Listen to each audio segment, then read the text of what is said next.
Bueno. Señores, buenos días. El secretario Nuño va a dar un mensaje y al final pasaremos a una ronda de preguntas y respuestas.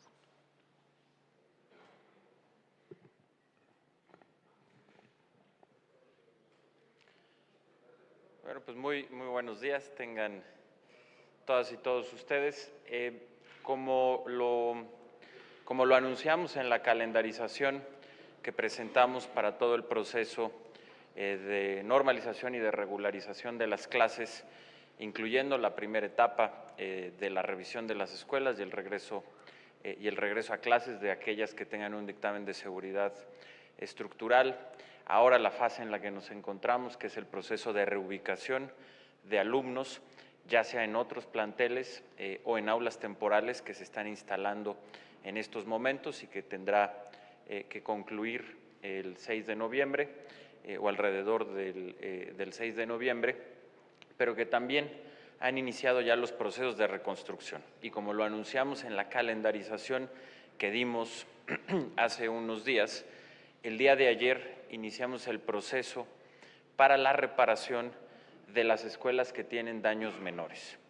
¿Qué significa que una escuela tenga un daño menor? Es una escuela que no tuvo un daño estructural, es decir, que la estructura del edificio no tiene daños, pero que sí hubo daños menores, es decir, que se rompieron vidrios, que a lo mejor se tienen que cambiar algunas puertas, resanar, es decir, daños que no implican un problema estructural, pero que sí implica el poder o tener que arreglar los planteles. De los un poco más de 16,000 escuelas que tienen daños, casi 11,000, 10,700 son las que tienen daños menores, es decir, la mayoría de las escuelas, de 16,000, 11,000 en números cerrados son las que tienen daños menores. Y el proceso de reparación de estas escuelas ha iniciado el día de ayer. Déjenme explicarles cómo se va a dar este proceso. Estamos utilizando el programa de la reforma educativa, que es un programa que está destinado a mejorar la infraestructura de los planteles a través de activar el trabajo comunitario de cada una de las escuelas. Lo que hacemos es que se transfiere a las escuelas que lo requieren, en este caso estas casi 11,000 escuelas que tienen daños menores, se transfiere de manera directa a la escuela a través de una tarjeta de débito, una cantidad de dinero que tienen que firmar de recibido tanto el director de la escuela como los padres de familia. Y hasta que se tiene ese papel, ese documento de que la tarjeta fue recibida por la comunidad educativa y que está enterada del monto y del tipo de reparaciones que se va a hacer, hasta ese momento y en el momento en que a nosotros nos llega esa acta firmada tanto por el director como por los padres de familia, se activa la tarjeta para que puedan tener un monto específico y puedan reparar la escuela. Este es un programa que ha sido parte de las innovaciones de la reforma y del nuevo modelo educativo. Es un programa que ha sido muy exitoso, ha sido evaluado por el Banco Mundial con muy buenos resultados y que en esta ocasión estamos utilizando como parte del proceso de las escuelas que hoy más lo necesitan para mejorar la infraestructura, en este caso de daños menores. Este proceso, como les decía, inició el día de ayer y de las 11,000 escuelas que van a ser beneficiarias de este proceso, ya se han entregado a los estados, porque ellos son los responsables a su vez de entregar las tarjetas a los directores de las escuelas y a toda la comunidad escolar, como lo explicaba, mediante una acta de entrega firmada por el director y por los padres de familia. Se han entregado ya a los estados 7,330 tarjetas, es decir, el 68% del total. Y tenemos ya reportado que en 2 entidades, en Oaxaca y aquí en la Ciudad de México, además de haber recibido las tarjetas, ya inició la operación del programa. ¿Qué quiere decir esto? Que ya se han entregado a varias comunidades escolares estas tarjetas, que ya se tienen y nos han mostrado los registros, que por cierto van a estar en la página de transparencia cuando la tengamos lista, como lo anunciamos será el 13 de noviembre. y por lo tanto ya están iniciando los trabajos en algunas de estas escuelas. En el caso de Oaxaca son ya 554 escuelas que van a requerir estas reparaciones, de las cuales 53 ya concluyeron sus trabajos, 407 están en proceso y 94 están por iniciar. En el caso de la Ciudad de México ya se entregaron 552 tarjetas a los planteles, a estas comunidades educativas, y ya se está trabajando en este número de escuelas en este momento. De esta manera, pues queremos informar a ustedes y lo seguiremos haciendo sobre los procesos de avance que hemos tenido de acuerdo a la calendarización. Así es que de acuerdo a lo que programamos, el día de ayer inició este proceso para reparar a las escuelas que tienen daños menores. Son 11,000, son la mayoría, de 16,000, 11,000 tienen daños menores y en estos momentos ya el 68% de las escuelas cuentan ya con un respaldo financiero y esto lo seguiremos haciendo en los siguientes días. Pusimos como fecha límite para poder concluir con las obras de reparación menor el 1 de diciembre. Así es que si seguimos a este paso y seguimos con el calendario al que nos comprometimos, sin ningún problema, el 1 de diciembre 11,000 escuelas estarán reparadas y estarán listas para seguir en sus labores escolares. Así es que pues muchas gracias y estoy a sus órdenes. Comenzamos con Rodrigo Álvarez, de TV Azteca. ¿Cómo está, Rodrigo? ¿Qué tal, secretario? Buenos días. Buenos días, Rodrigo. Preguntarle, bueno, estas tarjetas entonces dice que se van a activar el día, bueno, después de que se les entreguen, ¿funcionan como una especie de tarjeta de débito o sí, en el que les depositan los recursos? ¿Y cómo se calculan los recursos de cada escuela? ¿Se hace una evaluación? Eso por un lado. Y por el otro, nada más preguntarle, todos estos recursos que se están erogando adicionales o que pareciera que son adicionales por toda la emergencia, usted ha dicho que en parte van a salir del programa Escuelas al 100, en parte de la reforma educativa, pero sin embargo, bueno, si son del programa Escuelas al 100, ¿se van a colocar más bonos en la bolsa de valores? ¿Cómo se va a promover este tipo de financiamiento? Claro que sí. Muchas gracias por la pregunta, Rodrigo. ¿Cómo funciona este proceso? Hay un fideicomiso que es donde están los recursos del programa de la reforma educativa y efectivamente lo que se da es una tarjeta de débito con un monto. Ahorita explico el tema de los montos, pero no se activa hasta que no tengamos nosotros el acta de que fue recibida la tarjeta por la comunidad escolar. No únicamente por el director, tiene que estar firmada por el director, pero también por los padres de familia y especificado el monto para que se sepa que ellos saben cuánto es el monto y a qué se va a dedicar ese monto. En el momento en que nosotros ya tenemos esa acta, como obviamente aquí se tiene el control del fideicomiso, hasta ese momento se activa la tarjeta y se puede acceder a ella. Los montos en promedio para las escuelas que tienen daños menores, el promedio son 50,000 pesos por escuela, pero hay una varianza que va desde 250,000 pesos para las escuelas que tienen más daños hasta 25,000 pesos de las que tienen menos daño. Pero la cantidad de recursos que vamos a tener es un promedio de 50,000 pesos por las 11,000 escuelas, con esta varianza dependiendo del tamaño o del grado o del nivel de daño que tengan. En cuanto a los recursos, tanto el programa de Escuelas al 100 como este programa de la reforma educativa están hechos para atender a las escuelas que más necesidades tienen en temas de infraestructura de distinto nivel. El caso de Escuelas al 100 son reconstrucciones o remodelaciones, dijéramos, de alto impacto, y este programa de la reforma educativa son de menor impacto. Por eso son dos programas, pero ambos están destinados para atender a las escuelas que más necesidad tienen. Hoy, derivado de estos sismos y de lo que hemos vivido recientemente, pues claramente tenemos hoy escuelas que están muy dañadas en su infraestructura y que por lo tanto son acreedoras a estos programas, porque la lógica de estos programas, el objetivo de estos programas, las propias reglas de operación de estos programas señalan que se tienen que utilizar y destinar estos recursos a las escuelas que más lo necesitan. Hoy, debido a una emergencia, debido a los sismos, tenemos escuelas con estos problemas de infraestructura, son los que más lo necesitan, y entonces estamos direccionando parte, obviamente no todo, pero parte de los recursos, los que se requieren tanto de escuelas al 100 para las escuelas que requieren reparaciones mayores, y el de la reforma educativa para los que requieren reparaciones menores. Y como lo hemos dicho, el faltante, dijéramos, del monto total que vamos a utilizar para esta reconstrucción vendrá del Fonden y vendrá también de los recursos que aporten las entidades federativas.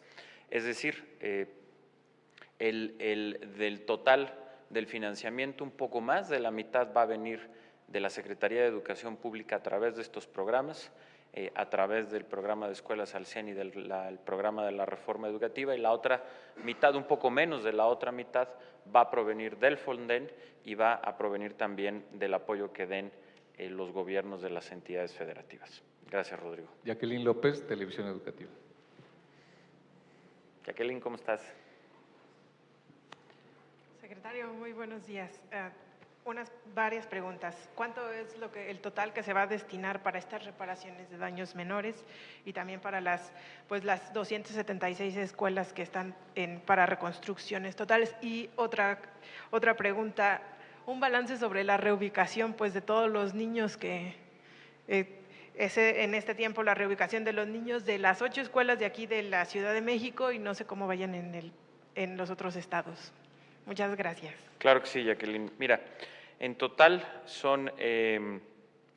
van a ser casi 540 millones de pesos los que se van a destinar a estas escuelas que tienen daños menores, a estas casi 11,000 escuelas que tienen daños menores. En total se van a destinar un poquito menos, 539, casi 540 millones de pesos. Ahorita, a través de este proceso que hemos anunciado de las tarjetas, que ha sido, como informé, el 69%, casi el 69% de lo que se ha transferido, son ya 372 millones, los que se tienen y que se irán juntando o se irán dando los demás en los siguientes días. Sobre el proceso de reubicación se sigue avanzando, tanto en las reubicaciones en otros planteles como en la instalación de aulas temporales. Todavía tenemos muy pocas aulas temporales funcionando porque estamos en el proceso de instalarlas, como se los he compartido en otras ocasiones. Instalar aulas temporales nos lleva entre 2 y 3 semanas. Son aulas de materiales prefabricados, pero que van fijas al piso, es decir, que tienen condiciones óptimas de seguridad y también de comodidad para los estudiantes. Entonces son aulas que se instalan rápido, pero que aún así se requieren entre 2 y 3 semanas para construirse. Ahorita estamos en este proceso y en otros casos se ha venido avanzando en la reubicación en otros planteles. En el caso de la Ciudad de México, por ejemplo, y aquí ahorita Luis Ignacio les podrá ampliar la información, pero me informaba el doctor Luis Ignacio Sánchez que ya tenemos al 80% o más del 80% de la matrícula de la Ciudad de México en clases. Más o menos el 75% está en sus escuelas originarias, que son las que tienen un dictamen de seguridad estructural, y hemos venido avanzando en otro ya ahorita, un 6% adicional que se han reubicado en otras escuelas, y estamos además en el proceso de instalar aulas temporales. Como ustedes saben, parte de ese proceso tiene varias complejidades. El primero, particularmente en las ciudades, como es el caso de nuestra capital, encontrar los lugares para instalar las aulas temporales. En las zonas rurales esto es más fácil debido a que hay cerca de las escuelas hay más espacio para poderlas instalar. En las ciudades siempre es complejo, pero estamos en ese proceso buscando con la ayuda, y quiero reiterar aquí mi agradecimiento al jefe de gobierno, al doctor Mancera, y también a los delegados de la Ciudad de México, que de manera conjunta estamos trabajando para poder encontrar los lugares en donde ubicar estas aulas temporales.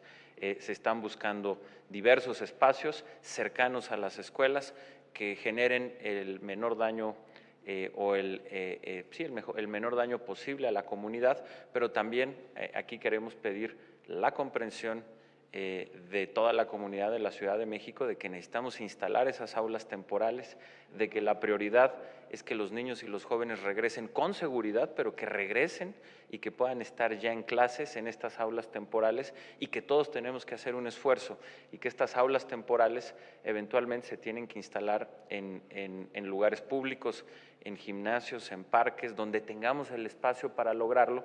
Serán tan solo unos meses, y creo que aquí tiene que la solidaridad de todos tiene que estar presente, y entender todos que tenemos que darle prioridad a este regreso a clases, y que tenemos que instalar estas aulas temporales, y pedir en ese sentido la solidaridad y la comprensión de los vecinos de los lugares en donde se puedan instalar estas aulas temporales. Amador Narcia, Televisa. ¿Qué tal, señor secretario? ¿Cómo estás, Amador? Muy bien. Buen día, señor secretario. Quisiera preguntarle, la Secretaría de Educación Pública, ¿cómo va a monitorear los recursos? Se lo comento porque pues muchos padres trabajan y pues obviamente esperan que los materiales que se utilicen sean de calidad, ¿no? Y que no se compren materiales patito para querer arreglar aquí. Esa sería una pregunta. Y la segunda, ¿va a haber un ajuste en el calendario por el tiempo que se perdió a raíz de los sismos? Bueno, sobre el primer tema, se dará acompañamiento a todas las escuelas que así lo requieran. Hay que recordar, este proceso de escuelas que tienen daños menores, como lo explicaba hace un momento, son escuelas que no tienen daño estructural, es decir, son escuelas que no requieren ninguna intervención de obra. Son escuelas que lo que requieren son cambiar vidrios, cambiar puertas, resanar, pintar, es decir, ningún trabajo que implique el que se requiera, dijéramos, la intervención de un arquitecto o de un ingeniero. En esos casos, que son las escuelas que van a requerir una reconstrucción parcial o total, entra el programa de Escuelas al 100, entra en el caso de la Ciudad de México el INIFED, y en el caso de las entidades federativas los institutos que están dedicados a la infraestructura educativa. Son obras que harán empresas profesionales. Aquí lo que estamos hablando son escuelas que tienen daños menores, es decir, que se tienen que cambiar vidrios, que se tiene que pintar, que se tiene que resanar, y que es un proceso que ya tiene práctica, como decíamos, a través de este programa de la reforma educativa, que está evaluado de manera muy positiva por el Banco Mundial. Así es que, y como parte de este proceso, la escuela que requiera apoyo, orientación por parte de la Secretaría de Educación Pública lo tendrá.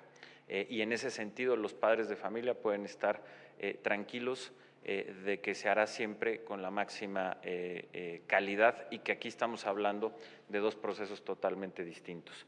Sobre el tema del regreso a clases, como lo hemos comentado en diversas ocasiones, este es un proceso que cada entidad federativa, cada autoridad educativa tendrá que determinar cómo se va a recuperar el tiempo. ¿Por qué? Porque entendemos que de acuerdo a diversos factores regionales, cada entidad puede encontrar la mejor manera de lograrlo. Aquí lo que estamos haciendo desde la Secretaría de Educación Pública es tener la máxima flexibilidad para que cualquier estrategia que ellos consideren como la más adecuada sea la que llevemos a cabo. Hay muchas, se pueden tomar días de las vacaciones, se pueden ampliar las jornadas de escolares, se pueden tomar los fines de semana, se puede trabajar a contraturno.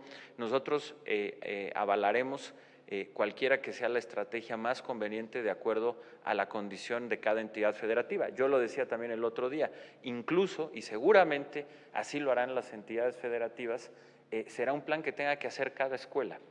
¿Por qué? Porque el regreso a clases, como ustedes saben y como ustedes lo han visto, ha sido un regreso a clases escalonado. ¿Por qué? Porque conforme íbamos revisando las escuelas, como ustedes recordarán, todas las tardes dábamos a conocer las escuelas que ya tenían un dictamen de seguridad estructural y que ya podían regresar a clases. Entonces tenemos una gama muy variada. Tenemos alumnos que únicamente perdieron 3 días de escuela, que fueron, dijéramos, el miércoles, jueves y viernes posteriores al día del temblor, pero que el lunes ya estaban en clases. Entonces tenemos escuelas que únicamente tendrán que reponer 3 días, la mayoría ya lo hicieron. Y tenemos el otro extremo, que serán escuelas que habrán perdido entre 6 y 7 semanas, algunos de ellos que siguen sin clases porque son los alumnos que tendrán que ser reubicados en otras escuelas o en las aulas temporales. Entonces, aquí no solamente cada entidad, sino cada escuela tendrá que hacer su propio plan, porque las necesidades son variadas de acuerdo a cómo se hizo el regreso a clases. Lo que quiero decir con esto es que de parte de la SEP hay una gran flexibilidad para adaptar la estrategia que sea más eficaz, de acuerdo al contexto de cada región y a la realidad y al contexto que tenga cada escuela. Gracias, Amador. Yaret de la Rosa, de La Razón.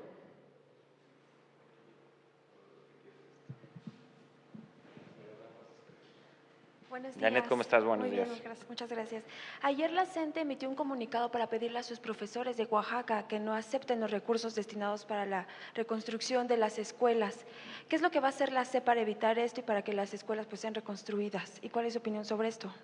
Claro que sí, con mucho gusto, Janet. Mira, en primer lugar, y son varios los temas que quisiera abordar sobre este asunto, el primero es que quiero hacer un reconocimiento a las maestras y a los maestros de Oaxaca que están frente a grupo y que tienen una verdadera vocación con sus alumnos. Son maestras y maestros que en un 86% ya están en clases, porque ya hemos regresado a ese nivel a las escuelas de Oaxaca. Son maestras y maestros que han estado cerca de sus alumnos en este proceso tan complejo y tan difícil. Son maestras y maestros que han estado al lado de su comunidad. Son maestras y maestros que nos están ayudando en la reconstrucción de las escuelas.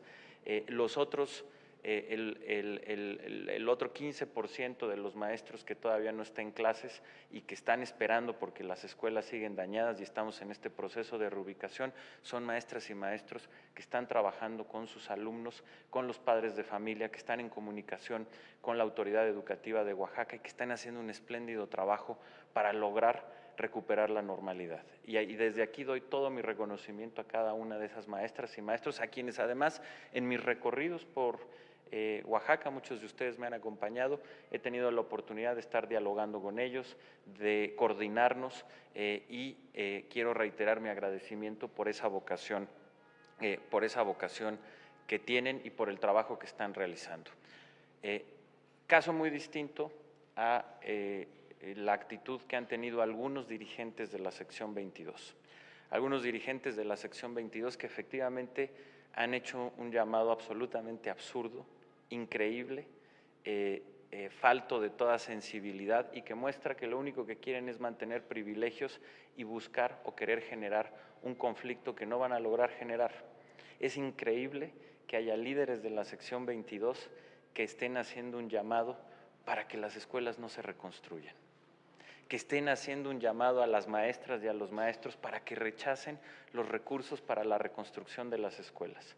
Claramente, como está sucediendo, es un llamado que no va a prosperar. Las maestras y los maestros y además las mamás y los papás en las escuelas están trabajando, están esperando estos recursos, los están demandando, vamos caminando poco a poco y por supuesto que van a llegar y se van a reconstruir las escuelas. Pero creo que esto es una muestra de no únicamente la falta de sensibilidad, sino de que a algunos líderes lo único que les importa son sus intereses y que ante esta situación tan delicada en la que estamos viviendo ahorita, lo que están buscando es generar un conflicto, lo que quieren generar es una crisis política y pueden llegar al absurdo. De verdad me parece increíble de pedir que se rechacen los recursos que se están destinando para reparar escuelas. Es absolutamente absurdo, creo que se pintan solos.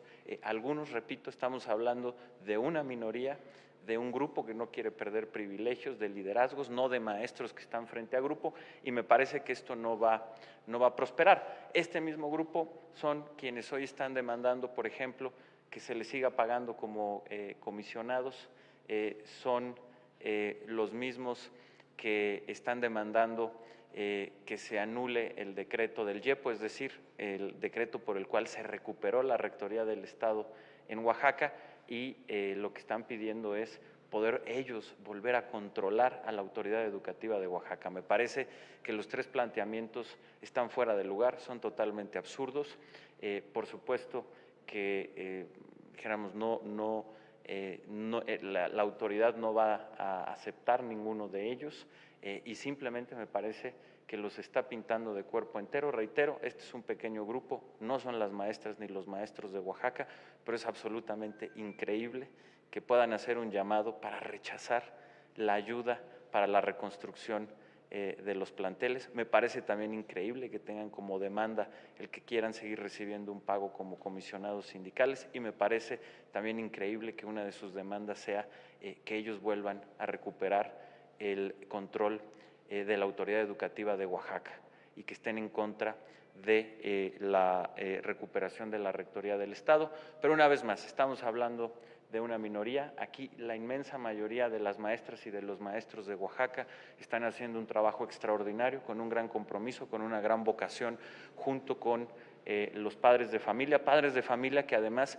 están demandando con toda razón, no únicamente que sigamos avanzando en el proceso de reconstrucción, sino que están demandando dos cosas muy claras.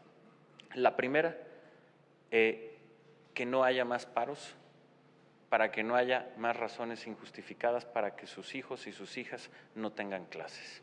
Y en eso tienen toda la razón y tienen todo nuestro respaldo. Es parte de lo que se trata el modelo educativo y la reforma educativa. Y en segundo lugar, también están pidiendo con toda razón maestros que se hayan evaluado. Las mamás y los papás, como todos, lo que quieren es la mejor educación para sus hijos. Y el tener la certeza y la seguridad de que tienen frente a grupo a maestras y a maestros que se han evaluado, que han demostrado que tienen los conocimientos que se requiere para estar en el aula, es una demanda creciente, la cual también apoyamos y que es parte de este proceso de cambio que estamos viviendo en todo el país. Así es que esos son los comentarios que tendría que hacer y muchas gracias. Judith Hernández, Canal 11. Secretario, Judith. buenas tardes. Solo dos cuestiones. Primero, ¿se tendrá que, digamos, reajustar entonces la meta del programa Escuelas al 100, que eran 33,000 escuelas en estos 3 años con esos 50,000 millones de pesos para redireccionar, como decía, estos recursos hacia la reconstrucción? Y dos, ¿qué pasa con las escuelas que ya aparecen en las listas para reanudar clases, por ejemplo, en el Estado de México, y que tengo conocimiento que, aunque ya están en la lista, no han reiniciado aún clases? ¿Qué pueden hacer los papás en ese caso?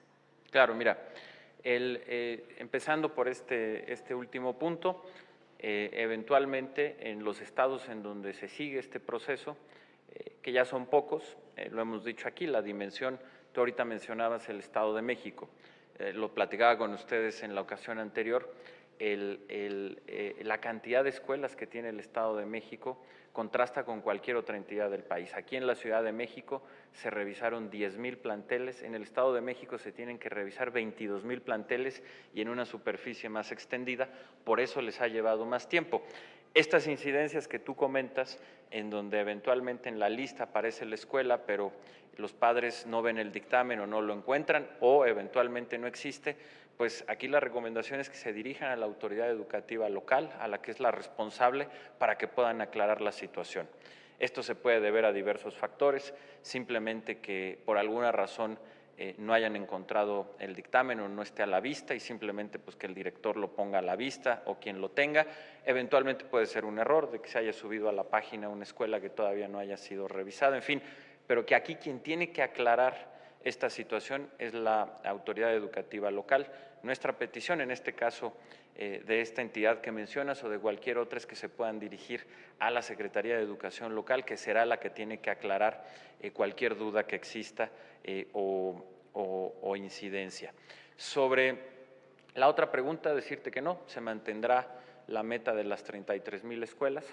Lo que se ha hecho, en muchos casos, escuelas dañadas eran escuelas que ya estaban enlistadas para ser sujetas del programa de Escuelas al 100 hacia adelante y hacia el futuro. En otros casos, son escuelas que hoy son las que más lo necesitan y precisamente, como explicaba hace un momento, el programa está hecho para ayudar a las escuelas que más lo necesitan, que mayor deterioro tienen en su infraestructura. Aquí tenemos hoy muchas y entonces lo que se está haciendo en todo caso es redireccionar algunos recursos, pero la cantidad de escuelas que van a seguir siendo apoyadas estaremos hablando más o menos de las mismas. No habrá un gran cambio en ello. Muchas gracias. Gracias, señores. Buenos Gracias. días.